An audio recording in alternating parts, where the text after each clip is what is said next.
दुनिया भर में रियल एस्टेट जो है वो 70% वेल्थ का सोर्स जो है वो रियल एस्टेट है। Stocks and bonds and currencies, commodities, ये रिमेनिंग 30% है। कोई भी आदमी जो किराए की प्रॉपर्टी में इन्वेस्ट करना चाहता है, मुझे समझ ही नहीं आती कि वो क्यों करेगा। वो डॉल्मेन सिटी रीट खरीदेगा। यानी अमीर आदमी का घर बनाना इतना मुश्किल नहीं है, बिकॉज वो अफोर्ड कर सकता है। गरीब आदमी का घर बनाना बहुत मुश्किल है। 1800 स्क्वायर फीट को 100 स्क्वायर फीट के 18 हिस्सों में तकसीम कर दिया। उसको हम प्रॉपर्टी शेयर बेचे बोल रहे हैं। रीट में हमने अपार्टमेंट्स बेचे, फिर वो अपार्टमेंट्स हमने डेवलप करके लोगों को डेमोन्स्ट्रेट किया कि ये हम कर रहे हैं। फिर हमने कहा कि अब उन लोगों को एड्रेस करो जो पूरा अपार्टमेंट नहीं खरीद सकते, तो उनको आप बोलें कि आप 100 फीट खरीद लो। तो रियल एस्टेट इन्वेस्टमेंट में अगर आप इन्वेस्ट कर सकें इंस्टॉलमेंट्स में, तो ये बहुत अच्छी प्रोडक्ट है। एक आदमी ने अपार्टमेंट बुक कराया, अपनी इंस्टॉलमेंट्स टाइम पे की, फिर उसने जब बिल्डिंग पोजीशन के लिए आई तो उसने वो अपार्टमेंट मार्केट में बेच दिया, तो उसका रिटर्न 26% का IRR बना, which is a very healthy return. So real estate safe और सिक्योर है, प्रोवाइडेड उसको कोई ऑथेंटिक सप्लायर लेकर आ रहा है with all necessary approvals in place. इससे पहले कि आप पॉडकास्ट देखें, मैं एक इम्पॉर्टेंट अनाउंसमेंट करना चाह रहा हूँ, और वो ये है कि सरमाया.pk जो हम 2018 से बिल्ड करें, और हमने उस वक्त स्टार्ट की जब ज़्यादातर लोग स्टॉक मार्केट की जगह प्रॉपर्टी को प्रेफर करते थे। अब स्टॉक मार्केट पे हमने बड़ा अच्छा क्वालिटी कंटेंट बनाया, प्लेटफॉर्म बनाया, और अब हम देख भी रहे हैं माशाल्लाह 5 लाख से ज़्यादा लोग स्टॉक मार्केट की तरफ आए भी हैं। लेकिन एक प्रॉब्लम जो वहाँ पर ही रहा, जो कि था प्रॉपर्टी में अभी भी ज़्यादा लोग इन्वेस्टेड हैं, लेकिन एक मेन चैलेंज है कि ज़्यादातर लोगों के साथ स्कैम होता है। आप लैंड लेकर रख लेते हैं, अभी तक आप घर नहीं बना पाते। और जब मैं ये पॉडकास्ट रिकॉर्ड कर रहा था एजाज साहब के साथ, मुझे एक अपॉर्चुनिटी नज़र आई कि जहाँ पे एक मेजर प्रॉब्लम एक मेजर एसेट क्लास के साथ है, हम हमेशा ये कोशिश कर रहे थे कि वो कौन सा एवेन्यू होगा प्रॉपर्टीज़ के अंदर जहाँ पे हम एज ए प्लेटफॉर्म आके कोई कंट्रीब्यूट कर सकें। और ये पॉडकास्ट ने मुझे हेल्प की उस एवेन्यू को आइडेंटिफाई करने की। और बाय द टाइम ये जब पॉडकास्ट ख़त्म हुआ तो एक अपॉर्चुनिटी हमें नज़र आई सरमाया के एक प्रॉपर्टी पोर्टल की, जिसको हमने नाम दिया है प्रॉपर्टी बाय सरमाया। प्रॉपर्टी बाय सरमाया में हम क्या दे रहे हैं, हम वो अपार्टमेंट्स वगैरह पे आपको एक्सेस दे रहे हैं जो कि क्रेडिबल डेवलपर्स ने बिल्ड की है। इस पॉडकास्ट को जब आप लिसन करेंगे तो आपको समझ आएगी कि हम क्या बात कर रहे हैं। और बाय द वे, ये प्रॉपर्टी का जो पोर्टल था, ये कोई हमारा प्री प्लान नहीं था, ये तो पॉडकास्ट के बाद हुआ। तो जो डिस्कशन आप देख रहे होंगे उसने मुझे कन्विंस किया कि इस तरह की चीज़ पब्लिक के लिए अवेलेबल होनी चाहिए। अगर आपको भी वो कन्विंसिंग वाली चीज़ पॉडकास्ट में नज़र आए तो मैं आपको रिकमेंड करूंगा कि हमारे पोर्टल सरमाया.pk/प्रॉपर्टी पे जाएं, और कोई भी प्रॉपर्टी जो यहाँ पे लिस्ट हुई है, जिसकी डिस्कशन हमने पॉडकास्ट में भी की है, उसको जाके आप बाय करें। इस पे डिटेल वीडियो मैं बाद में करूँगा। अब यह पॉडकास्ट एंजॉय करें और फिर सरमाया के प्रॉपर्टी के पोर्टल पे जाएं।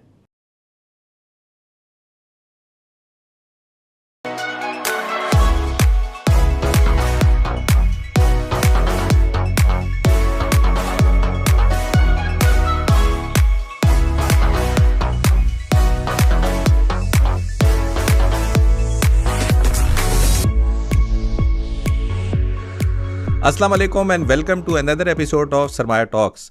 आज की जो सरमाया टॉक्स है वो बहुत इंपॉर्टेंट है, और इसको मैं लिंक करूंगा 2023 दिसंबर के अंदर मैंने एक पॉडकास्ट की थी जिसका टाइटल मैंने ये रखा था कि कैसे आप प्रॉपर्टी ले सकते हैं 6,500 रुपये में। और वो 6,500 रुपये मैंने क्यों कहे थे, क्योंकि उस वक्त जो DCR के CEO जो आज भी हमारे गेस्ट हैं एजाज साहब आए थे, उस वक्त DCR की जो वैल्यू थी वो 13 रुपये पे ट्रेड हो रही थी। तो 500 शेयर मिनिमम आप ले सकते थे, जो कि 6,500 की वैल्यू रखते हैं। उसी पॉडकास्ट से मैंने इतना कुछ सीखा कि मैंने एक वीडियो बनाई जिसमें मैंने ये कहा कि आपको रियल स्टेट लेने की ज़रूरत नहीं है। जो रेंटल के लिए आप रियल स्टेट लेते हो उससे बेहतर है कि आप इन्वेस्ट करें। और उस वीडियो का टाइटल था 72,000 के पैसे आप डिविडेंड में कैसे कमा सकते हैं।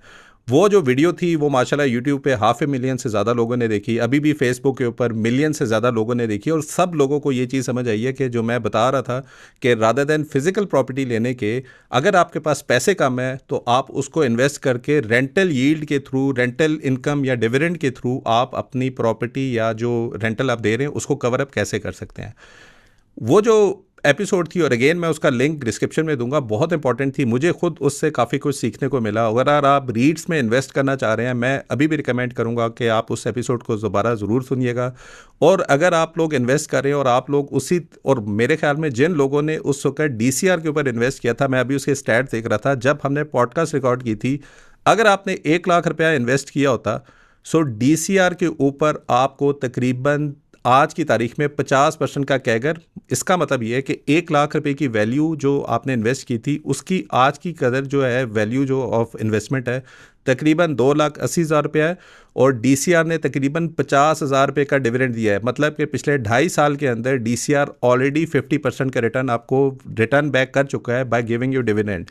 एक और चीज़ हमने डेवलपमेंटल यील्ड में जीआरआर को हमने डिस्कस किया था। अगर आपने 1 लाख रुपए उस पर इन्वेस्ट किए होते तो तकरीबन 65,000 का तो आपको डिविडेंड मिला है, और उसकी भी वैल्यू तकरीबन 1,70,000 रुपया है। सो आज जो है वो कंटिन्यूएशन है उसी चीज़ की। और आज फिर मैं बहुत अप्रिशिएट करूंगा एजाज भी आपका दोबारा आने का। और आप लोगों को मैं इसीलिए ये स्टैट्स बता रहा हूँ कि ये डिस्कशन बहुत इंपॉर्टेंट है। अगर आप लोग स्टॉक मार्केट में या इन्वेस्टमेंट के थ्रू या प्रॉपर्टी में नहीं आप बाय कर पा रहे, कैसे आप थोड़ी सी इन्वेस्टमेंट से प्रॉपर्टी बाय कर सकते हैं, आज फोकस एरिया ये होगा। जी एजाज भाई, अस्सलाम वालेकुम। बहुत शुक्रिया, थैंक यू। आई थिंक मैं एजाज भी लगता है ऐसे ही है जैसे कल की बात है, लेकिन 2.5 साल हो गए हैं जब हमने पहले किया था। और मैं आज जब कल रिव्यू कर रहा था कि यार वो जो वीडियो की थी टाइटल क्या रखा था, मैं कहा 6,500 क्यों रखा था। मुझे याद आया कि उस वक्त 500 से कम यूनिट्स आप ले नहीं सकते थे। आज तो स्टॉक मार्केट पे भी चेंजेस आ गया, आप इवन एक शेयर ले सकते हैं। आज की तारीख में तकरीबन 37 रुपये का डीसीआर का शेयर है। उस वक्त आप तकरीबन 6,500 से स्टार्ट कर सकते हैं, आज 37 रुपये से भी स्टार्ट कर सकते हैं। अगर मैं थोड़ा सा मैं चाह रहा था कि पहले हम डीसीआर को करें, फिर हम जीआरआर को करें, फिर जो हम मेन टॉपिक था कि काफ़ी ज़्यादा लोगों के इश्यूज़ ये हैं कि वो प्रॉपर्टी ले नहीं सकते हैं, तो कैसे वो कम पैसों से प्रॉपर्टी भी परचेज़ कर सकते हैं, उसके ऊपर बिल्कुल हम एंड पे आएंगे। डीसीआर में माशाल्लाह बड़ी ज़बरदस्त प्रोग्रेस हमने देखी है।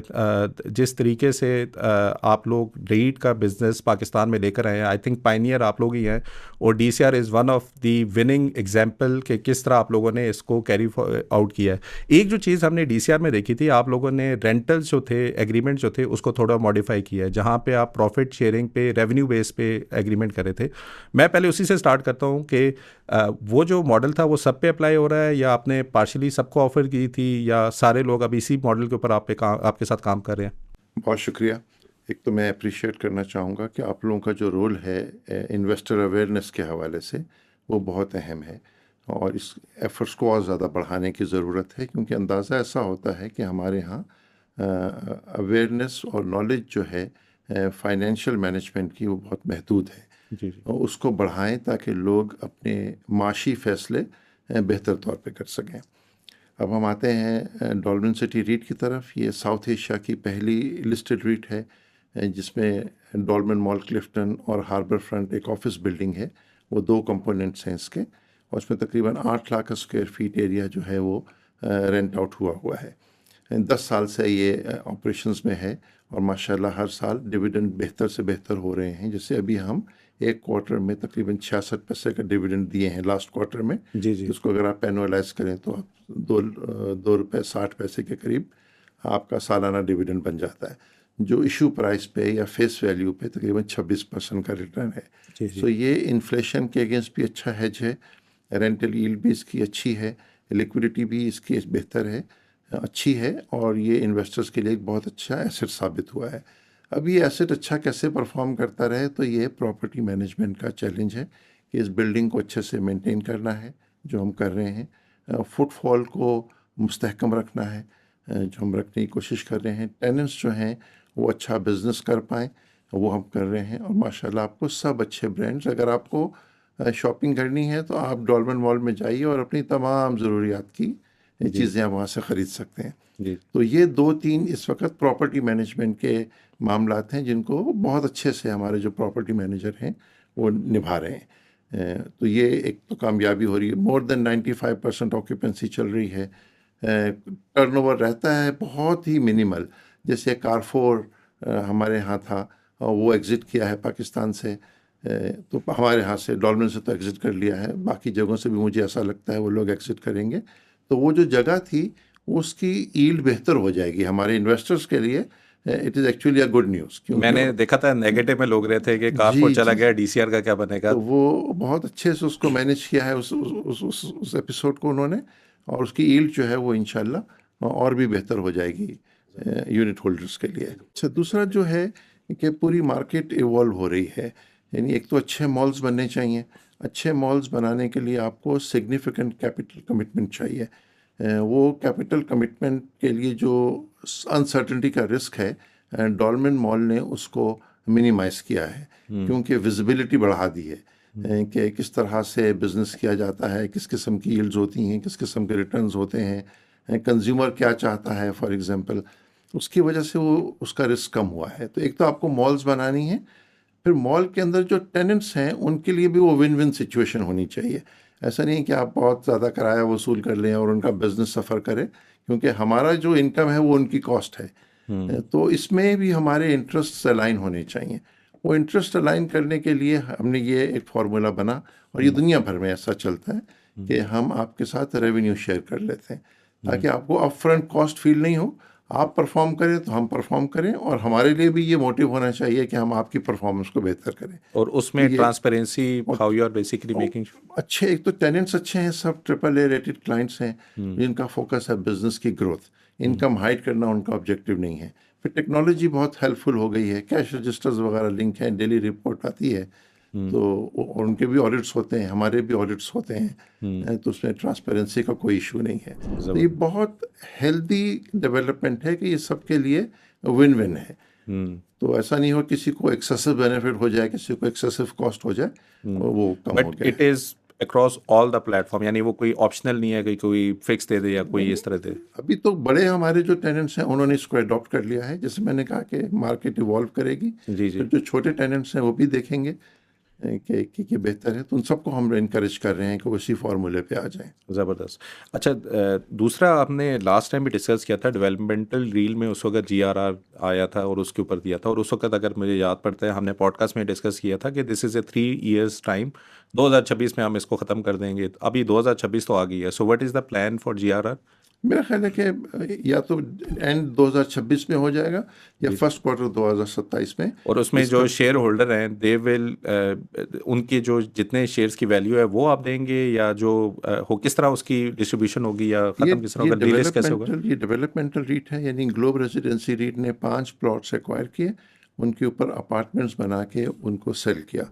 ठीक है। और इसी रीट में मिज़ान बैंक ने हमारे साथ पार्टनरशिप भी किया। ये टोटल 9 टावर्स हैं, उनमें से 3 टावर्स के ऊपर मिज़ान की पार्टनरशिप भी है हमारे साथ। ठीक है। तो आइडिया ये था कि सारे अपार्टमेंट्स को बना के बेचें, और जो प्रॉफिट हो वो यूनिट होल्डर्स को डिस्ट्रीब्यूट हो जाए, और उनका प्रिंसिपल उनको रिटर्न कर दिया जाए। सही है। और अभी तक हम तकरीबन 10 रुपए के यूनिट पे 8.5 रुपए का डिविडेंड दे चुके हैं। बिल्कुल दे चुके हैं जी। और ये इस साल जैसे जून में हम फिर मजीद डिविडेंड देंगे, जी, और जी। 2027 तक इसको, इनके फर्स्ट क्वार्टर 2027 तक इसको वाइंड अप कर देंगे, क्योंकि सारे अपार्टमेंट्स हमारे ऑलमोस्ट सोल्ड आउट हैं।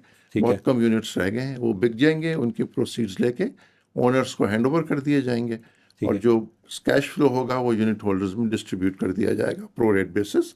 तो आज की प्राइस पे अगर आप देखेंगे GRR को, तो मेरा ख्याल है कि हेल्दी 18 to 20% का IRR बनेगा। बिल्कुल दे रहा है। और मैं यही देख रहा था सर कि 8.5 रुपये का डिविडेंड, 10 रुपये की IPO लिस्टिंग, जी 20 रुपये के ऊपर शेयर ट्रेड हो रहा है। अभी आप एक और डिविडेंड देंगे, जिन्होंने IPO में लिया हुआ था जी वो जी, तीसरे इनके लिए साल बहुत में अच्छी इन्वेस्टमेंट साबित हुई। वो उनके लिए हुई है। और दिस गोज, ये जब आप प्लान कर रहे होते हैं तो वर यू अवेयर कि ये फॉर एग्जांपल इतने लेवल तक का इतना रिटर्न आपको दे ही देगा इन्वेस्टर जो IPO के अंदर आ रहे हैं जी आज जी, हमारी प्रोजेक्शंस होती हैं, वो हम शेयर करते हैं प्रोस्पेक्टस में। से? जी जी। और इसकी अभी आपका एक सिग्नेचर IPO भी था जिसमें मैं देख रहा था, उस पर भी आई थिंक 30 to 40% का भी इस तरह के कह रहे थे कि रिटर्न्स आप लोग एक्सपेक्ट कर सकते हैं। जी बिल्कुल ऐसा ही था। वो ज़्यादा सिंपलर है, वो एक ही प्लॉट के ऊपर बिल्डिंग जी जी। बन रही है, वो सारी सोल्ड आउट है, बस वो कंप्लीशन का वेट कर रहे हैं, और उसका भी इसी तरह से डिस्ट्रीब्यूट कर दी जाएंगी प्रोसीड्स।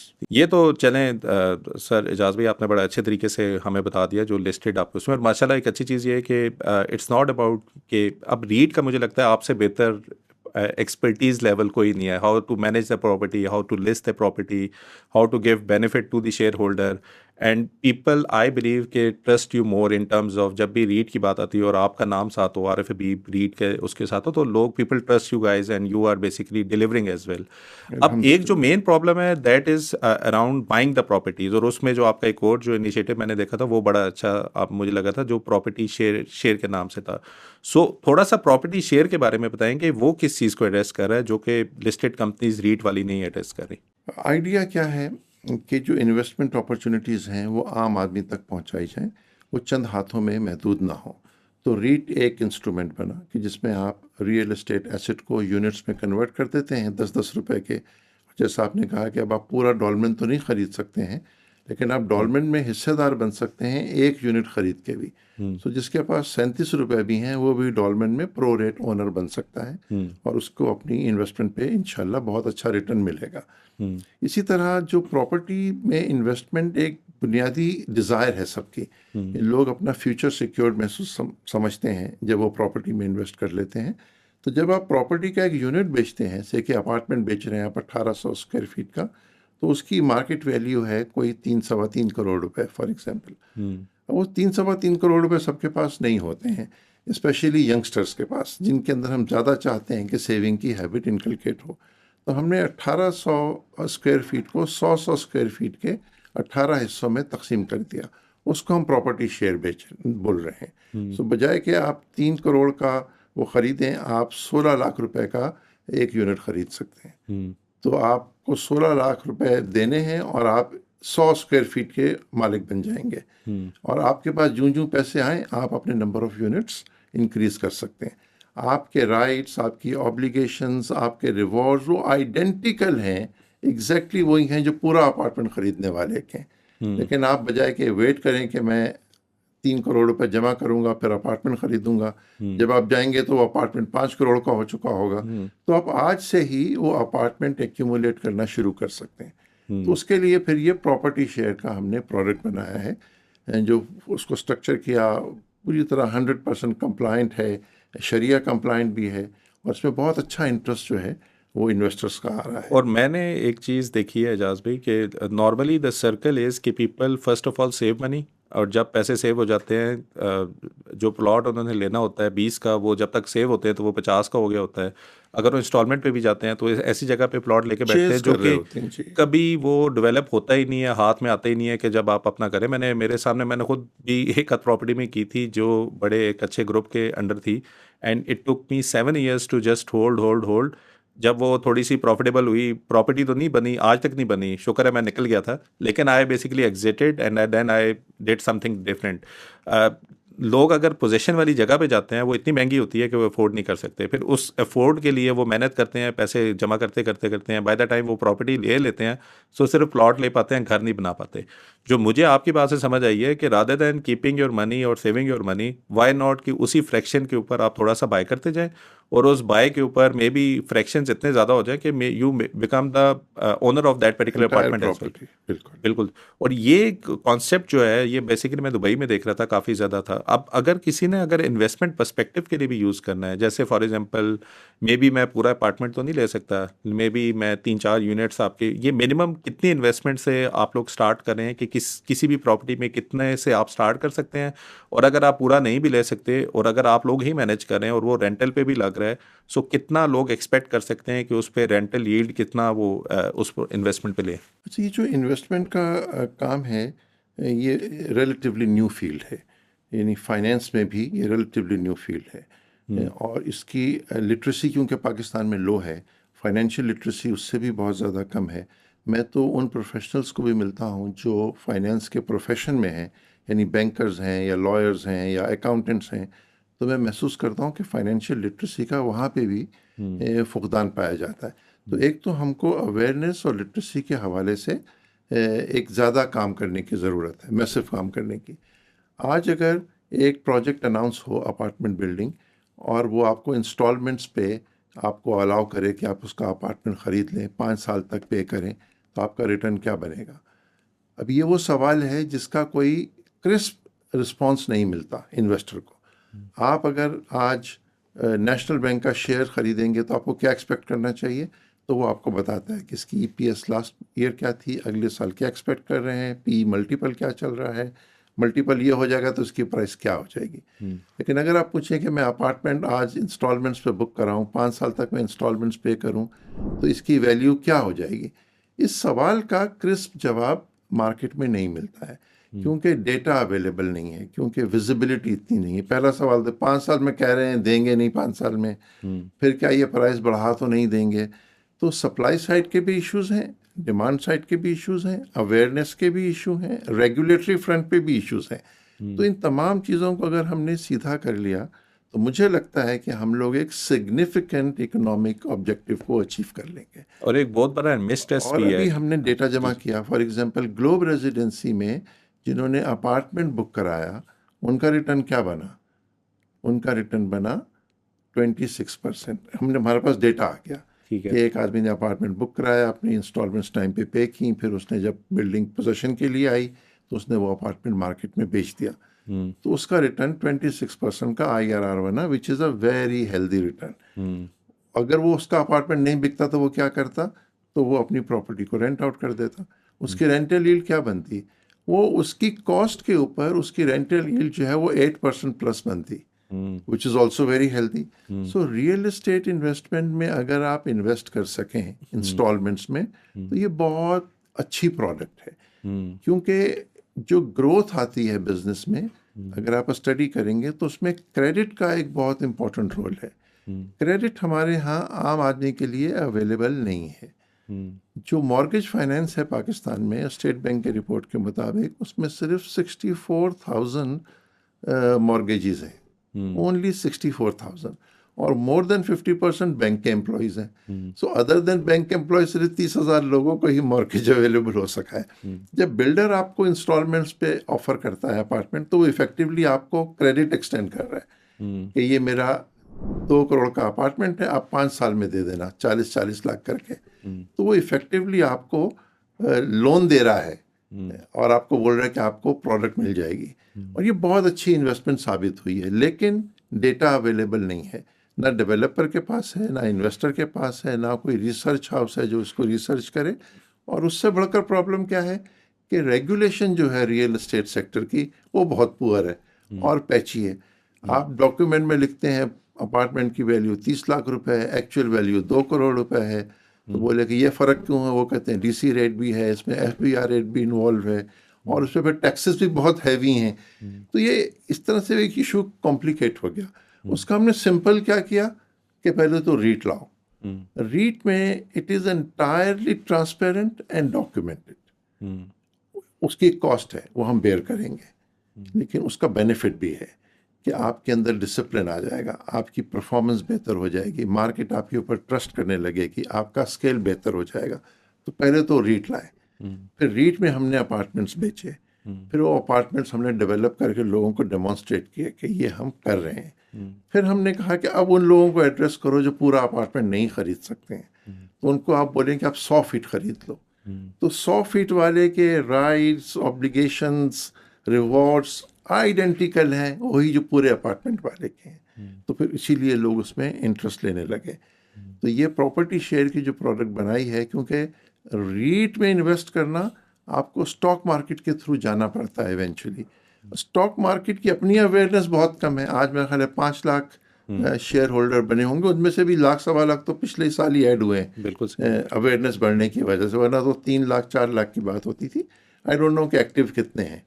तो लेकिन रियल एस्टेट में इंटरेस्ट लेने वाले लोग जो हैं वो करोड़ों में हैं। बिल्कुल सही तो बात उसके लिए रियल एस्टेट को एक्सेसिबल बनाई है, तो वो हमने प्रॉपर्टी शेयर के थ्रू बनाई है। तो अब हम प्रॉपर्टी शेयर में वही प्रोजेक्ट जो हम रीट में डेवलप कर रहे हैं, उसका पूरा यूनिट भी अवेलेबल है, और जो पूरा यूनिट नहीं ले सकता वो छोटे इन्वेस्टर के लिए भी अवेलेबल कर दिया। उसमें अपार्टमेंट्स भी हैं, उसमें कमर्शियल स्पेस भी होगी, उसमें ऑफिसेज भी आएंगे। अब इस पोर्टफोलियो को ग्रो करेंगे। अभी मैं आपकी वेबसाइट पे देख रहा था, तो अभी तो सिर्फ आपकी रेजिडेंशियल थी और उसमें ये मेरे ख्याल में जो GRR की प्रॉपर्टीज़ है ये भी लिस्टेड थी। अगर मैं सिंपल उसमें देखूं, क्योंकि अब आपके पास खुद कह रहे हैं कि डॉक्यूमेंटेड आपके पास आ गए हैं कि जिन लोगों ने पहले लिया था तो उनको 26% का IRR मिल रहा है। इसका मतलब है कि जो 100 स्क्वायर फीट आज भी उसमें लेता है, आपकी इसके अंदर इन्वेस्टमेंट करता है, सो मोस्ट प्रॉब्ली कहीं ना कहीं रिटर्न उसको भी उतना ही मिलेगा जितना एक अपार्टमेंट जिसने पूरा लिया उसको मिलेगा। आपको अपने परसेंटेज ऑफ उसके ऊपर, ये ऐसे ही हो गया जैसे कोई बंदा DCR के लाख शेयर भी ले सकता है, कोई बंदा 5,000 भी ले सकता है, परसेंटेज वाइज दोनों का रिटर्न सेम होगा, लेकिन जितनी आपकी कैपेसिटी है आपने उतना बाय किया, आपको उसी लेवल के ऊपर मिलेगा लेकिन रादर मैं देन। एक चीज़ सबमिट करना चाहता हूँ। आप क्योंकि एजुकेशन में भी बहुत अच्छा काम कर रहे हैं, इन्वेस्टमेंट करने पे पहला सवाल लोग पूछते हैं कि रिटर्न क्या आएगा। जी जी मेरी ये एक सबमिशन है जी कि जी इन्वेस्टमेंट करते हुए सबसे पहला सवाल आना चाहिए कि ये मेरे पीस ऑफ माइंड को डिस्टर्ब नहीं करे। जी जी तो डिसिप्लिन। सेफ्टी एंड सिक्योरिटी पहला सवाल होना चाहिए। सो रियल एस्टेट सेफ और सिक्योर है, प्रोवाइडेड उसको कोई ऑथेंटिक सप्लायर लेकर आ रहा है with all necessary approvals in place, और उसका अपना फाइनेंशियल प्लान भी इन प्लेस है, और वो खुद को बहुत ज़्यादा एडवेंचरस नहीं हो रहा है। सो एक तो रियल एस्टेट मुझे इसलिए अच्छी लगती है, और ये दुनिया भर में रियल एस्टेट जो है वो 70% वेल्थ का सोर्स जो है वो रियल एस्टेट है। Stocks and bonds and currencies commodities, ये रिमेनिंग 30% है दुनिया भर में। सो रियल एस्टेट, और पाकिस्तान में रियल एस्टेट की सिग्निफिकेंस एक और भी है कि यहाँ कमी है रियल एस्टेट की, यानी कहते हैं कि 1 करोड़ घरों की शॉर्टेज है। अगर आप देखेंगे तो घर भी नहीं मिलते हैं, स्कूल के लिए भी जगह नहीं मिलती है, स्कूल की बिल्डिंग नहीं मिलती, वेयर हाउस नहीं मिलते, मॉल्स नहीं मिलते, यानी आप कोई भी नंबर उठाएं, कोई भी प्रोडक्ट उठाएं, वो शॉर्ट है। सो रियल एस्टेट में इन्वेस्टमेंट सेफ है, सिक्योर्ड है, नफ़ा बख्श है। सिर्फ ये है कि पाकिस्तान में इसकी ट्रांसपेरेंसी का फुकदान है, वो हम रीड्स के ज़रिए लेकर आ रहे हैं, और वो इंफॉर्मेशन अवेलेबल है, पब्लिक को चाहिए कि वो थोड़ी एफर्ट करके उस इंफॉर्मेशन को पढ़ें। जैसे आपने देखा डॉल्मेन सिटी रीड की परफॉर्मेंस, मेरा नहीं ख्याल कि लोगों ने ध्यान से पढ़ा है इसको। सही बात है। वरना तो कोई भी आदमी जो किराए की प्रॉपर्टी में इन्वेस्ट करना चाहता है, मुझे समझ ही नहीं आती कि वो क्यों करेगा, वो डॉल्मेन सिटी रीड खरीदेगा।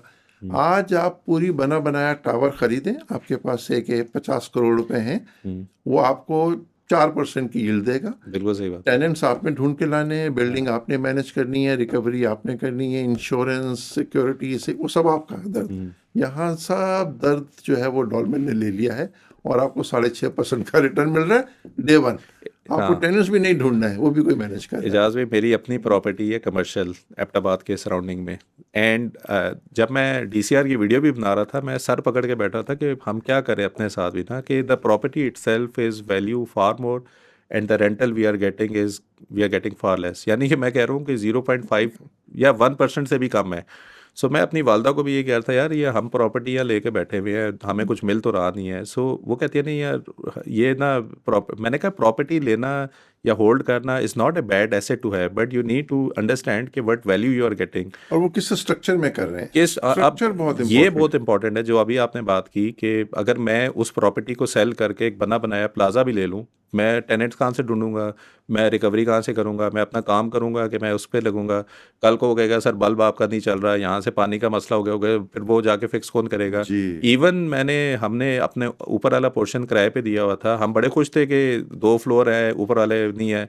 जब वो टेनेंट्स निकले हैं तो हमारी कॉस्ट उससे ज़्यादा लगी है जितना हमने रेंटल लिया था।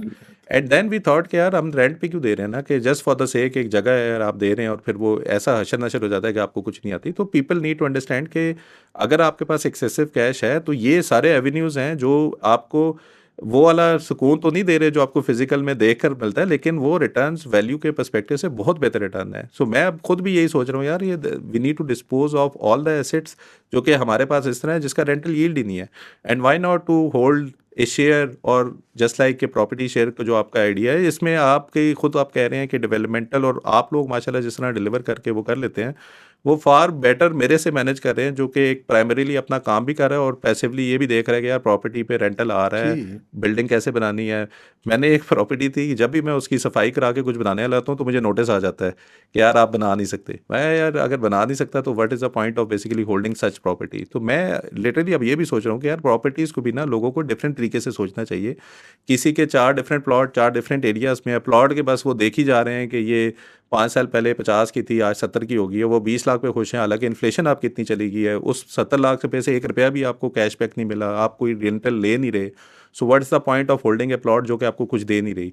सो एक जो पॉइंट मेरा था जो कि मैंने उस वीडियो में भी 72,000 में कहा था कि लोग people invest millions of rupees in holding A plot, जबकि वही इन्वेस्टमेंट अगर डीसीआर में करते तो वो नहीं मिलियंस के ऊपर उनको रेंटल ही फ्री में पड़ जाता, क्योंकि उसका डिविडेंड इतना ज़्यादा था कि आपको कुछ नहीं वो हो सकता था। एक जो बड़ा मिसट्रस्ट है वो यही है कि जब आप प्रॉपर्टी लेते हैं and you think it's a good property to own, 4 साल में आपकी डिलीवरी है और चौथे साल में आपको समझ आता है कि लिटिगेशन, अभी भी आपने देखा होगा वो जो सीडीए का एक प्लॉट के ऊपर काफ़ी ज़्यादा डिस्कशन हो रही है, काफ़ी बड़े बड़े लोगों ने अपार्टमेंट दिया, कॉन्स्टिट्यूशन एवेन्यू जो वो चल रहा था। सो इस तरह के फ्रॉड्स भी हैं जो कि आपको समझ नहीं आती है कि जहाँ पे आप प्रॉपर्टी ले रहे हैं। आई थॉट कि एक्स प्राइम मिनिस्टर का भी फ्लैट था वहाँ पे, अब हम जैसा आम बंदा अगर ये सोचे कि यार उनका फ्लैट था तो इसका मतलब है प्रॉपर्टी तो ठीक होगी, लोगों ने जाके इन्वेस्ट भी इसीलिए किया, कोई बड़े बड़े नाम थे। इवेंचुअली नाउ पता चला जी कि वो सीडीए ने कहा था जी इस पे तो होटल बनेगा, ये अपार्टमेंट कैसे बन गए, सबको फारे करो बाहर करो। अब जिन लोगों ने करोड़ों की प्रॉपर्टियां ली थी उनको समझ नहीं आ रही कि ये हमारा क्या कसूर है, हमने तो किसी से परचेज किया था। सो उस केस में इवन रियल स्टेट की लिटरेसी भी बहुत इंपॉर्टेंट है कि आप किस जगह पे ले रहे हैं, वो सीडीए से अप्रूव्ड है या अथॉरिटी से अप्रूव्ड है या नहीं है, टेनेंट्स किस तरह आएंगे, रेंटल आपको किस तरह मिलेगा। ये सारी सरदर्दी आपको रीट की इन्वेस्टमेंट या इस तरह की प्रॉपर्टी शेयर जो आप लोगों की कर रही है, मेरे ख्याल में उसमें ज़्यादा बेहतर तरीके से मैनेज हो रही है। रियल एस्टेट स्पेशलाइज्ड बिजनेस है, जैसे आपने बताया कौन सी प्रॉपर्टी कहाँ खरीदें, क्या बनाएं, कितने टाइम में बनाएं, किस तरह से उसको यूज़ करें, उसमें से यील्ड कैसे एक्सट्रैक्ट करें, ये सब स्पेशलाइज्ड बिजनेसेस हैं। पाकिस्तान में ये बिज़नेस अभी इवॉल्व हो रहे हैं। जैसे रीट्स नया कॉन्सेप्ट है, प्रॉपर्टी मैनेजमेंट कोई बहुत ज़्यादा वेल अंडरस्टूड कॉन्सेप्ट नहीं है, उसके प्रोफेशनल्स आपको नहीं मिलते, आपको ट्रेन करने पड़ते हैं। तो ये बिजनेसेस सारे इवॉल्व हो रहे हैं। और फिर पाकिस्तान में कुछ होश हमेशा ऐसा होता है डेवलपिंग इकोनॉमीज़ में, ऐसी कहानियाँ आपको बहुत मिलती हैं, ये प्लॉट मैंने 1 करोड़ का लिया था, ये 15 का हो गया। इस किस्म के जो छक्के लग जाते हैं, फिर उसमें लोग एक्सपेक्ट करने लगते हैं कि ये लगते ही रहेंगे। वो ये डिफ्रेंशिएट नहीं कर पाते हैं कि एंटिसिपेशन में, स्पेकुलेशन में, पंटिंग में फ़र्क क्या होता है, और फिर वो सफ़र करते हैं। तो ये स्पेशलाइज्ड बिजनेस है, इन्वेस्टमेंट को सीरियसली लेना चाहिए, अवेयरनेस इम्पॉर्टेंट है, नॉलेज आपके पास होनी चाहिए, ये सब चीज़ें इम्पॉर्टेंट हैं इसके अंदर। तो रियल एस्टेट भी धीरे धीरे इवॉल्व हो रही है। और जो सप्लाई साइड पे भी चैलेंजेस हैं, अच्छे डेवलपर्स के नाम बताइए, आप एक हाथ पे गिन सकते हैं। अच्छे कॉन्ट्रैक्टर्स, अच्छे इंजीनियर्स, अच्छी मैनेजमेंट कंपनीज, ये सब बिजनेस अभी इवॉल्व होना है। ह्यूज पोटेंशियल है, गवर्नमेंट को अपना रोल प्ले करना है कि इसकी रेगुलेशन को सीधा करो। गवर्नमेंट इसके ऊपर प्रॉपरली फोकस अभी तक नहीं कर पा रही है, ऐसा लग रहा है। कभी ये पॉलिटिकल एजेंडा बन जाता है, कभी एकदम से आ जाता है कि बस लो कॉस्ट हाउसिंग में जाएंगे, जो कि सबसे ज़्यादा डिफ़िकल्ट सेगमेंट है।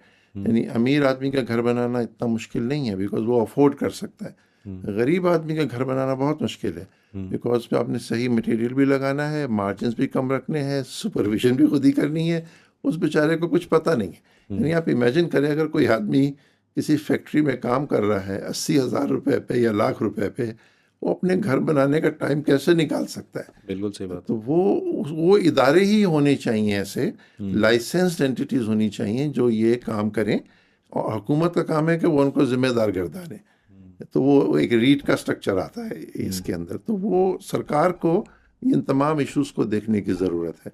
अभी रियल एस्टेट टैक्स्ड है, हैवीली टैक्स्ड है। आप रियल एस्टेट ट्रांजेक्शन करने जाएंगे, बैंक आपको लोन नहीं देगा, क्रेडिट मिलेगा नहीं, और हुकूमत बोलेगी कि 11% तकरीबन आपके अपफ्रंट कॉस्ट आ जाती है। फिर उसमें से लोग शॉर्टकट ढूंढते हैं, वो शॉर्टकट ढूंढने की वजह से मामला और ख़राब हो जाता है। अब आप किसी भी प्रॉपर्टी की मुझे वैल्यू बताएंगे और मैं आपसे कहूँगा कि इसकी सेल डीड दिखाइए, ऑलमोस्ट इम्प्रॉबेबल के उसके ऊपर वही वैल्यू लिखी होगी। मेरा ख्याल है कि 99% केसेस में नहीं होगी, अदर देन रीट्स आपको वो वैल्यू मिलेगी। तो जब आप कैसे भरोसा करेंगे, आप कैसे उस पार्टी को ज्वाइन करेंगे, आप कैसे उसको मैनेज करेंगे, you know what I mean. ये सारे चैलेंजेस हैं, ये सरकार को भी देखना चाहिए कि अगर आपने ये सेगमेंट सीधा कर लिया तो आपकी इंडिजिनस ग्रोथ सीधी हो जाएगी, एम्प्लॉयमेंट भी जनरेट हो जाएगी, हाउसिंग भी मिल जाएगी, एक्टिविटी भी खड़ी हो जाएगी। वो बोलते हैं 70 इंडस्ट्रीज इसके साथ जुड़ी हैं, अमेरिका वाले बोलते नहीं 120 जुड़ी होंगी, अल्लाह जाने कितनी होंगी। मेज, कुर्सियाँ, पर्दे, रंग रोग, सही बात है, न्यूमरस एक्टिविटीज, और ये सब इंडिजिनस है। आपको कुछ बाहर से कुछ नहीं लाना है। लोकल ज़मीन है, लोकल सीमेंट है, लोकल स्टील है, लोकली प्रोड्यूसर है, लोकली कॉन्ट्रैक्टर है, लोकली मजदूर है। How much employment it can generate as well. Can generate exactly. Sir ये मुझे बताएं कि रीट में कोई बेनिफिट भी आपको मिलता है इन टर्म्स ऑफ टैक्स बेनिफिट या इस तरह का, या this is just like a normal property? सबसे बड़ा बेनिफिट है कॉर्पोरेट गवर्नेंस, सबसे बड़ा ट्रांसपेरेंसी और डॉक्यूमेंटेशन रीट के अंदर फोर्स्ड है। आपको भी अगर पाबंदी नहीं हो कोई चीज़ डॉक्यूमेंट करने की तो आप भी शायद नहीं करें, जस्ट बिकॉज ऑफ लेजीनेस। हमने आज क्या बातें की, इसको मिनट कर लो। अगर ये फोर्स्ड है तो आप करेंगे, नहीं है तो आप नहीं करेंगे। सो रीट का सबसे बड़ा बेनिफिट तो है कि वो कॉर्पोरेट गवर्नेंस आपको देता है। किस किस को अपॉइंट करना है, किस किस को क्या करना है, किस किस को क्या डिलीवर करना है, वो सब लिखा हुआ है कागज़ पे। और वो उसको सुपरवाइज कौन कर रहा है? SECP। और फिर उसकी लिस्टिंग मैंडेटरी है, तो उसको मार्केट भी मॉनिटर कर रही है। फिर आप एक साइजेबल प्रोजेक्ट लेकर आ रहे हैं तो उसमें नंबर ऑफ स्टेक होल्डर्स बढ़ जाते हैं, तो वो उसको बेनिफिट देते हैं। सो रीट का जो बेसिक बेनिफिट है वो है कॉर्पोरेट गवर्नेंस का। उसमें एक एडवांटेज क्या है, तो दुनिया भर में रीट्स जो हैं ये पास थ्रू व्हीकल है, यानी रीट अपने पास प्रॉफिट रिटेन नहीं करती, वो 90% प्रॉफिट डिस्ट्रीब्यूट कर देती है। अगर वो 90% मिनिमम डिस्ट्रीब्यूट करे तो उसको टैक्स नहीं लगता है। जो रिसीव कर रहा है प्रॉफिट उसको डिविडेंड टैक्स लगेगा, वो 15% है आज के दिन में, तो वो पे करती है। तो उस लिहाज से आप देखें तो रीट का बेनिफिट है। लेकिन रीट compete किससे कर रही है? इनफॉर्मल सेक्टर से। इनफॉर्मल सेक्टर है ना, वो अपनी रेवेन्यू आपको डिक्लेयर कर रहा है, ना वो अपनी कॉस्ट आपको डिक्लेयर कर रहा है, ना वो आपको प्रॉफिट डिक्लेयर कर रहा है। सो हमने एक एनालिसिस किया एक प्रोजेक्ट का, किसको हम रीट में करें या आउटसाइड द रीट करें। सो जब हमने उस डेवलपर को बुलाया जो वो आउटसाइड द रीट कर रहा था कि अपने फाइनेंशियल स्टेटमेंट बना दो कि क्या बनेंगी, उसने FBR का रेट उठाया, रेवेन्यू लिखा, नीचे उसने लिखा कि मेरे 100 रुपये कमाऊंगा, नीचे मेरा नफ़ा जो है ना वो 1 रुपया दिखाऊंगा, बाकी सब कॉस्ट है। तो मैं 1 रुपया का प्रॉफिट दूंगा, उसमें से मैं 29% टैक्स दूंगा। सो उसका जो टैक्स उसने कैलकुलेट किया कि मैं जो दूंगा वो था 55 मिलियन। रीट पे जब हमने यही वर्किंग की तो रीट टैक्स पे करता 221 मिलियन, क्योंकि वो पूरा रेवेन्यू दिखाता, वो सिर्फ सही वाली कॉस्ट दिखाता, वो ट्रांसपेरेंसी, डॉक्यूमेंट, ऑडिट, रेटिंग, तो वो सरकार को 4 गुना ज़्यादा टैक्स मिलता। लेकिन ऑन पेपर सरकार समझ रही है कि रीट को हमने बोला है कि वो टैक्स नहीं देगी, रीट तो आपको ज़्यादा टैक्स दे रहा है, 4 times what an ordinary developer is paying. So वो ट्रांसपेरेंसी और डॉक्यूमेंटेशन का जो बेनिफिट है ना, वो उसको शायद अप्रिशिएट नहीं कर रहे हैं, मुझे ऐसा लग रहा है। यानी अगर आप हुकूमत हैं और आपको प्लानिंग करनी है और आपकी आंखों पे पट्टी बंदी हो और अंधेरा हो, तो आप क्या प्लानिंग करेंगे? सही बात है। ये प्लॉट कितने का है? कल मैं एक साहब से मिला, वो हमारे ही प्लॉट को मुझे दिखा रहे थे, कि उनको नहीं मालूम कि ये हमारा प्लॉट है। सही। और ये प्लॉट हमने खरीदा है, हमें मालूम है एग्जैक्ट प्राइस क्या है, और वो मुझे बोल रहे हैं उसकी 3 गुना कीमत बता के कि ये इतने का है। मुझे आपको किसने बताया? मुझे सबको पता है, किसी को पता नहीं है। ये जो डिस्पैरिटी है इंफॉर्मेशन का, इतना नॉइज है, लोग काम नहीं कर रहे हैं। क्यों? क्योंकि सवालात हैं, ये वाकई चीज़ इतने की है या नहीं है, इससे भी पूछ लो, उससे भी पूछ लो, ब्रोकर से भी पूछ लो, you know what I mean. Control नहीं है बिजनेस के ऊपर, बिकॉज ट्रांसपेरेंसी नहीं है, क्योंकि डॉक्यूमेंटेशन नहीं है। तो बहुत खूबसूरत एक सिस्टम SECP ने क्रिएट किया है आफ्टर ईयर्स ऑफ एफर्ट्स। 2008 से लगे हुए हैं ये लोग, पहली रेगुलेशन आई थी, तो 18 साल तो यही हो गए। इज दिस पॉसिबल कि जितने भी डेवलपमेंटल खास तौर पे बड़ी हाई राइज बिल्डिंग जो बना रहे हैं, they come under the umbrella of REIT before offering to any public, कि they need to structure it like a REIT, public पे लिस्ट करे लोगों को जिस तरह आप लोग कर रहे हैं, ताकि एक ट्रांसपेरेंसी रहे, डॉक्यूमेंटेशन हो, जो डेवलपर है उसको भी बेनिफिट नज़र आए यार कि कंपैरेटिवली बाइंग लिस्टेड और 90% मैं अगर कर देता हूँ तो मुझे बेनिफिट ये है कि टैक्सेशन नहीं है, लेकिन चलो जिनको प्रॉफिट मिल रहा है वो अपने एंड पे दे रहे हैं। At the end of the day it's win win for everyone, rather than कि आप छुपा कर वही जिस तरह आपने किया एक डेवलपर ने या इस तरह करके वो कर रहा है। तो अगर वो उस तरीके को समझे तो वो कितना बेनिफिट ज़्यादा कमा सकता है। हमारा बैंकिंग सेक्टर क्यों अच्छा परफॉर्म कर रहा है? रेगुलेटर अच्छा है, रेगुलेटरी फ्रेमवर्क अच्छा है, वो अच्छे से अच्छे लोग आ रहे हैं, प्रॉफिट हो रहा है तो और ज़्यादा अच्छे लोग लेकर आ रहे हैं, और अच्छे सिस्टम लेकर आ रहे हैं। रियल एस्टेट का रेगुलेटरी फ्रेमवर्क क्या है? Patchy, at best building control के रेगुलेशन होंगे, एट बेस्ट। बाकी सारा बिजनेस जो है वो रेगुलेशन के बाहर है। सो हमको रीरा बनाने की ज़रूरत है, रियल एस्टेट रेगुलेटरी अथॉरिटी, और बेस्ट प्रैक्टिसेस मौजूद हैं। UAE को फॉलो कर लें, सिंगापुर को फॉलो कर लें, मलेशिया को फॉलो, किसी को भी आप ला सकें और अपने लोकल एलिमेंट्स उसके अंदर आप ऐड कर सकते हैं। सो ये मेरा ख्याल है कि ये एक होना चाहिए हमारा फोकस। अभी जो आपकी लिस्टेड प्रॉपर्टीज़ है ऑन दिस पर्टिकुलर इनिशिएटिव, वो कौन सी प्रॉपर्टीज़ हैं, और फ्यूचर में क्या हम और प्रॉपर्टीज़ भी इस पे देख सकते हैं जो आ रही है? मैं देख रहा था ज़्यादातर रेजिडेंशियल ही अभी आपने लिस्ट की हुई है। सबसे ज़्यादा पाकिस्तान में डिमांड एक्चुअली रेजिडेंशियल की है, स्पेशली कराची में। तो ऐसा लगता है कि आप तो बहुत सारे घर चाहिए। I am sure Lahore Islamabad में भी ऐसा ही होगा। बिल्कुल सही बात। अभी जैसे आपने देखा डॉल्मेन सिटी रीट पहली रीट थी, फिर ग्लोब आई, फिर सिग्नेचर आई। अभी 2 और रीट्स हमारी जो हैं वो पाइपलाइन में है लिस्टिंग के लिए। एससीसीपी में हम गए हुए हैं। एक नया नाजमाबाद अपार्टमेंट रीट कहलाती है, उसके नीचे रिटेल है और उसके ऊपर अपार्टमेंट्स हैं। इसी तरह एक और है राहत रेजिडेंसी रीट बोलते हैं, उसमें भी नीचे दुकानें हैं, ऊपर अपार्टमेंट्स हैं, वो लिस्टिंग में है। इसके अलावा जो रूडा का प्रोजेक्ट है रावी अर्बन डेवलपमेंट अथॉरिटी का, सैफायर बे और एमरल्ड बे, वो हम 2 कर रहे हैं ऑलमोस्ट 6000 एकड़ पे। वो बहुत खूबसूरत डेवलपमेंट हो रही है, वो भी रीट के स्ट्रक्चर में हो रही है। और इसकी जो आप रीट्स की बात करें, इसकी जो प्रॉपर्टीज़ हैं ये आपकी शेयर साइट के थ्रू, इसके थ्रू भी आप बाय कर सकते हैं प्रॉपर्टी शेयर के थ्रू, यानी ये जो जी वो हम ऑफर कर अभी तक नहीं किए हैं। जब वो उनको सेल में लाएंगे तो उनको भी प्रॉपर्टी शेयर में लाएंगे। बिल्कुल इसी तरह लाहौर सीबीडी में हम लोग बहुत खूबसूरत बिल्डिंग बना रहे हैं, मिक्स यूज़, वो है। इस तरह इस्लामाबाद में हम लोग रिफा मेडिकल सिटी का हेल्थ केयर रीट कर रहे हैं, बहुत अच्छे से मैनेज हो रहा है वो प्रोजेक्ट। इसी तरह इमारात का हम एक रेजिडेंशियल प्रोजेक्ट लेकर आ रहे हैं रीट के अंदर। इस तरह डॉल्मेन लाहौर है, वो हम रीट में लेकर आ रहे हैं। डॉल्मेन का जो लाहौर वाला है वो रीट में आ रहा है, रीट फॉर्म हो चुकी है, अभी उसको रीट में ट्रांसफ़र करना बाकी है, वो कर रहे हैं। इसी तरह डॉल्मेन इस्लामाबाद लेकर आ रहे हैं, डॉल्मेन सिटी इस्लामाबाद। ये कहाँ पे बन रहा है? फेज़ 2 DHA में, DHA फेज़ 2 के अंदर। ये बहुत खूबसूरत प्रोजेक्ट है। अभी हम लोग लॉन्च करने के प्रोसेस में हैं। सुरजानी कराची में एक बहुत खूबसूरत डेवलपमेंट कर रहे हैं, 150 एकर्स पे अप्रोक्सीमेटली, और उसका भी हमने इनिशियल इंटरेस्ट मार्केट में फ्लोट किया तो बहुत ओवरवेलमिंग रिस्पॉन्स आया। उससे वी फील वेरी कॉन्फिडेंट कि इस प्रोजेक्ट को हम लोग 3-4 साल से लगे हुए थे, विसिनिटी को डेवलप किया, कोई 4 किलोमीटर्स की बहुत खूबसूरत सा वो जगह बनाई है, वो भी रीट के अंदर है। 2 रीट्स हैं। तो सारी अब डेवलपमेंट जो हम कर रहे हैं वो रीट के स्ट्रक्चर में कर रहे हैं। और ये जितनी भी चीज़ें आपने की हैं ये सारी लिस्ट होंगी, अभी सारी लिस्ट होंगी IPO के थ्रू जो प्रोसेस था, जैसे सिग्नेचर था या GRR था, ग्लोब था, वो। बिल्कुल। अच्छा, एक मैंने चीज़ पूछनी थी। अभी गवर्नमेंट ने एक इनिशिएटिव स्टार्ट किया है जहाँ पे वो लोगों को जो पहला घर बनाना चाह रहे हैं, हाउ दे कैन बेसिकली, यानी 1 करोड़ पे तक की भी फाइनेंसिंग वो इशू कर रहे हैं। आई थिंक 50,000 यूनिट्स उन्होंने करने हैं। Any of the property, if anyone can buy through this, can basically also use that particular thing. कोई इस तरह की वर्किंग आप लोगों के एंड पे है?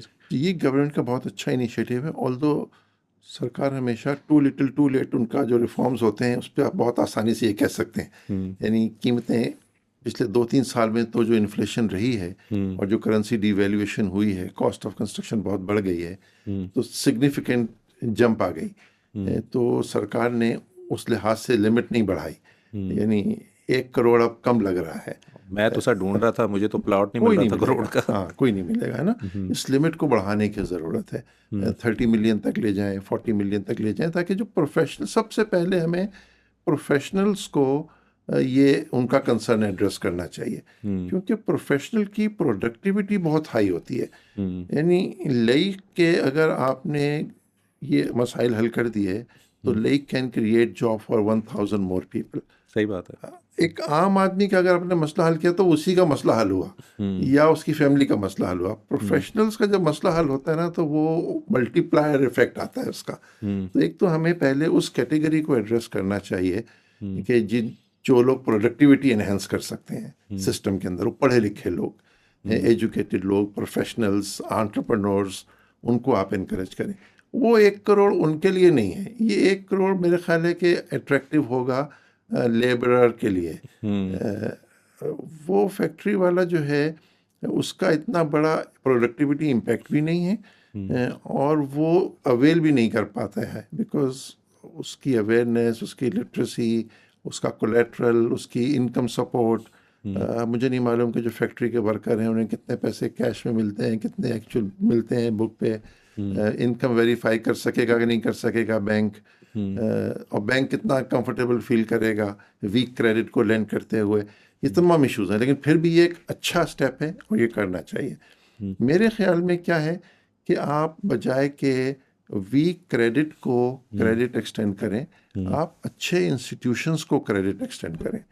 आप रीट को 5% पे लोन दें कि आप बिल्डिंग बनाओ, जब बिल्डिंग बन जाए उसी को आप दे दो उस आदमी को जिसको आप 5% पे लोन दे रहे हो।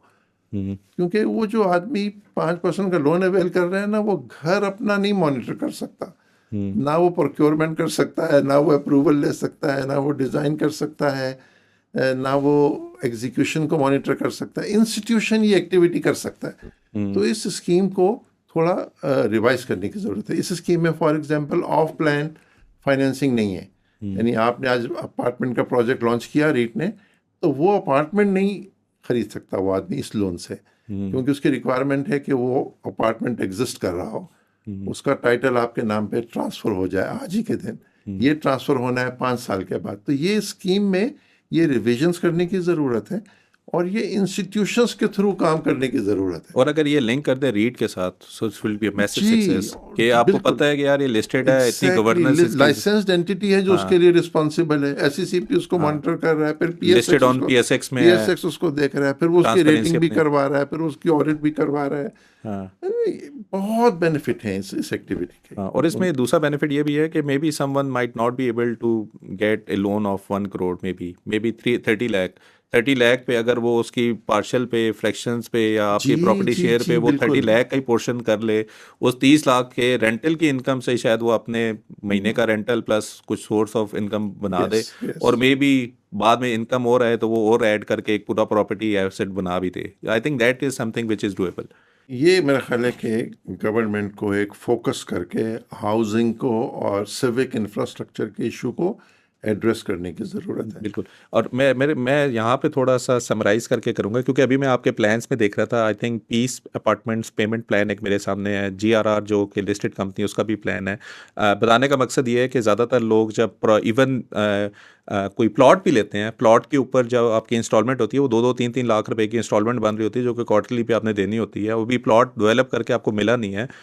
जो ये 100 स्क्वायर फीट की बात कर रहे हैं, और ये आज की तारीख में आई डोंट नो कि जब आप 2-3 साल बाद देखें तो ये रेट्स ऊपर भी जाएंगे। तो जब हम ये मई 2026 के अंदर रिकॉर्ड कर रहे हैं, आज की तारीख में तकरीबन जो 100 स्क्वायर फीट पीस अपार्टमेंट का जो पेमेंट प्लान मेरे पास पड़ा हुआ है, उस पर आपको जो 20% अपफ्रंट बुकिंग पेमेंट देनी पड़ेगी, वो सिर्फ 3,20,000 रुपया है। और अगेन ये जो प्रॉपर्टी की वैल्यू है वो तकरीबन 16 लाख रुपए की प्रॉपर्टी की वैल्यू है, यानी कि 100 स्क्वायर फीट की जगह 16 लाख रुपए की जो भी बनती है।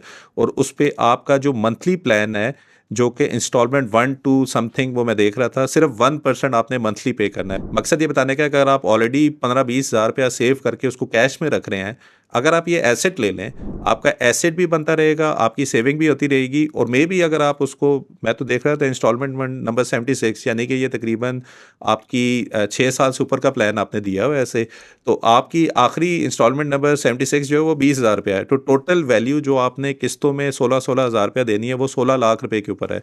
बाय द टाइम आप आखिरी किस्त दे रहे होंगे, there is a good possibility वही 16 लाख रुपए शायद 30-35-40 लाख रुपए तक का भी हो जाए। तो अगर आपने ना इस तरीके से देखो, ज़्यादातर लोग जो पॉडकास्ट सुन रहे होते हैं उनको लगता है ये तो अमीरों की बातें कर रहे हैं, ये तो हमारे लिए है नहीं।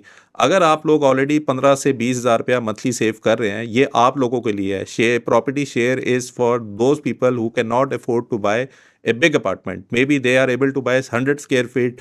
थोड़ी थोड़ी सेविंग करें, मे बी अगर आपके पास दूसरे तीसरे साल में पैसे ज़्यादा हो जाएं तो मे बी 100 स्क्वायर फीट और ले लें कि 20,000 रुपये की जगह आप 30,000 35,000 रुपया सेव करें, तो आप वो भी कर सकते हैं। जो दूसरी मैं देख रहा था, जिस तरह जीआरआर की बात की, 3 बेडरूम 1750 स्क्वायर फीट का जो इनका बना था वो 14 लाख रुपए का मैं देख रहा हूँ 100 स्क्वायर फीट के ऊपर जो प्लान बन रहा है। उसकी जो बुकिंग है 20%, दिस इज 280,000 रुपीज़, जो कि इंस्टॉलमेंट इन्होंने जीआरआर की 16 इंस्टॉलमेंट में कहा हुआ है। और I think this is a monthly instalment which translate into 70,000 rupees per month. ठीक है। सो एक आपके पास 1% का प्लान भी है, एक आपके पास 5% के ऊपर भी प्लान है कि आप 5% जो कि 70,000 रुपया बनता है। बुकिंग की प्राइस सिर्फ 2,80,000 रुपया है। और अगेन मैं यही आप लोगों को सजेस्ट करूंगा, rather than keeping your money in cash, if you buy a property या कोई एसेट ले लें जो कि अप्रिशिएट हो रहा हो, एटलीस्ट आपकी वैल्यू जब आप 3-4 साल बाद देखेंगे वो अप्रिशिएटेड वैल्यू में आपको बेहतर रिटर्न देगा, रादर देन आपके बैंक अकाउंट में आपको मे बी 5-6% आफ्टर टैक्स के ऊपर कोई प्रॉफिट मिल रहा है। ठीक है। सो आई थिंक एजाज भाई इसमें as an investors we are excited कि जो माशाल्लाह रीट की बात की, और एज एन इन्वेस्टर जो कि प्रॉपर्टीज़ में लेना चाह रहे हैं, I think this is something which is need of an hour. लोगों के पास वाकई इतनी गुंजाइश नहीं है कि वो बिल्ड कर सके, लेकिन अगर उसको प्लान करके थोड़ा थोड़ा करके वो बिल्ड कर ले, maybe they are able to buy the whole property after 5 to 10 years, जो कि अभी शायद वो ख्वाब ही देख सकते हैं कि प्रॉपर्टी ले लें। बिल्कुल, बहुत अच्छे से आपने एक्सप्लेन किया, थैंक यू। चलें, thank you very much. I think मैं इंशाल्लाह जब ये प्रॉपर्टीज़ IPOs होंगी तो हम एक शायद डिस्कशन और भी कर लें, लेकिन मेरे ख्याल में जो आप लोगों का ट्रैक रिकॉर्ड है, जिस तरीके से DCR, मैं तो इवेंचुअली इस डिस्कशन से एक और मुझे पता चला कि मैंने एबटाबाद की प्रॉपर्टी सेल करके क्या करना है। So this is something which I am also looking forward as well. और मेरे ख्याल में वो सब लोग जो कि प्लॉट लेकर बैठे हुए हैं, maybe you need to look at stock market for investment. DCR still is something जो 95% ऑक्यूपेंसी पे चल रहा है। GRR में जिन लोगों ने इन्वेस्ट किया, 10 रुपये के ऊपर IPO हुआ था, 8.5 रुपये का डिविडेंड दे दिया है। अभी जून के ऊपर जिन लोगों ने IPO में किया था उनके पैसे पहले ही वापस हो गए हैं, और ऑलरेडी शेयर की प्राइस 20 रुपये से ऊपर जा रही है। फिर जो लोग अपार्टमेंट लेना चाह रहे हैं, आई थिंक उनके लिए भी बहुत इंपॉर्टेंट है कि ना सिर्फ आप इन्वेस्टमेंट करके, बल्कि उस प्रॉपर्टी को ओन करके, और उसमें सरदर्दी भी कोई नहीं है। ये लोग खुद मैनेज कर रहे हैं, ये आपको रेंटल भी दे रहे हैं, ये लोग खुद डेवलप भी कर रहे हैं। ये अगर आप सिर्फ टाइम का सेविंग देख ले अपनी, तो वो शायद उससे कहीं ज़्यादा है जितने की आप इन्वेस्टमेंट कर रहे हैं। सो आप अपने इन्वेस्टमेंट को, अपने टाइम को भी वैल्यू करें, और जिन लोगों को ये काम आता है उन लोगों को दें, रिगार्डलेस कि वो रीट में लिस्टेड हैं या डेवलप कर रहे हैं। I think all the things they are doing related to property, Pakistan में मेरा नहीं ख्याल इससे बेहतर कोई काम कर रहा होगा। सो बेहतर है कि आप इनके थ्रू इन्वेस्टमेंट करें, इनके थ्रू आप प्रॉपर्टी को ओन करें, या स्टॉक मार्केट के थ्रू, या एक्चुअली उस पर प्रॉपर्टी में इन्वेस्ट करके you will get better returns. मैं इंशाल्लाह मिलूंगा आपसे नेक्स्ट वीडियो में। अल्लाह हाफ़िज़।